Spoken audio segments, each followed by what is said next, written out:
Bonsoir à tous, bienvenue, nous sommes le 25 avril et comme chaque mercredi, le Saint-Père a présidé ce matin l'audience générale. Il a poursuivi son cycle de catéchèse sur le sacrement du baptême et il en a parlé cette fois-ci à la lumière de la parole de Dieu. Le pape a voulu montrer que le baptême donne des armes pour résister aux forces du mal ainsi qu'aux séductions mondaines. On écoute un résumé de sa catéchèse. Frères et sœurs, nous continuons notre réflexion sur le baptême à la lumière de la parole de Dieu. C'est l'Évangile qui illumine les candidats et suscite l'adhésion de foi. En effet, le baptême est d'une façon particulière le sacrement de la foi, puisqu'il est l'entrée sacramentelle dans la vie de foi.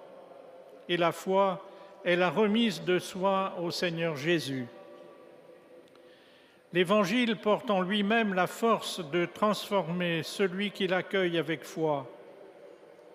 De plus, on ne va jamais seul à la fontaine baptismale, mais accompagné de la prière de toute l'Église. Celle-ci accompagne les catéchumènes sur le chemin du bien et les aide à se soustraire au pouvoir du péché pour entrer dans le règne de la grâce divine. La victoire de Jésus sur le pouvoir du démon laisse la place à la Seigneurie de Dieu qui réjouit et réconcilie avec la vie. Le baptême n'est pas une formule magique, mais un don de l'Esprit Saint qui prépare celui qui le reçoit à lutter contre l'esprit du mal.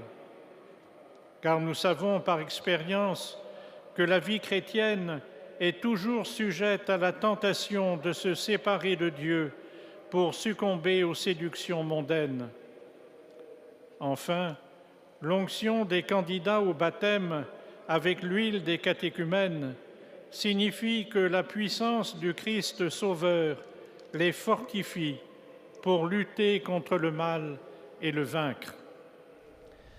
Au Canada, à la suite du drame qui a frappé Toronto lundi, Monseigneur Christian Lépine, archevêque de Montréal, exprime sa compassion. « Nous sommes sous le choc », a-t-il dit dans un communiqué. « Chaque vie humaine est une histoire. Les personnes blessées sont marquées dans leur chair et dans leur âme », dit-il. L'archevêque de Montréal s'unit donc à l'archevêque de Toronto et à son appel à la prière. Jésus-Christ, rappelle Monseigneur Lépine, a le pouvoir de conduire à la vie éternelle et de consoler les cœurs brisés.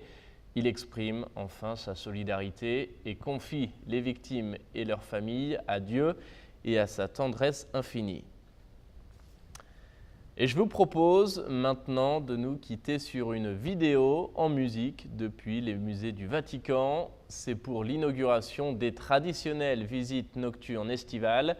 Donc, si vous êtes à Rome ou si vous y passez dans les prochains mois, sachez que les musées du Vatican sont ouverts chaque vendredi à partir de 19 h.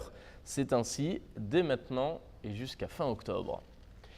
Merci de nous avoir suivis. Je vous souhaite une très belle soirée. À bientôt.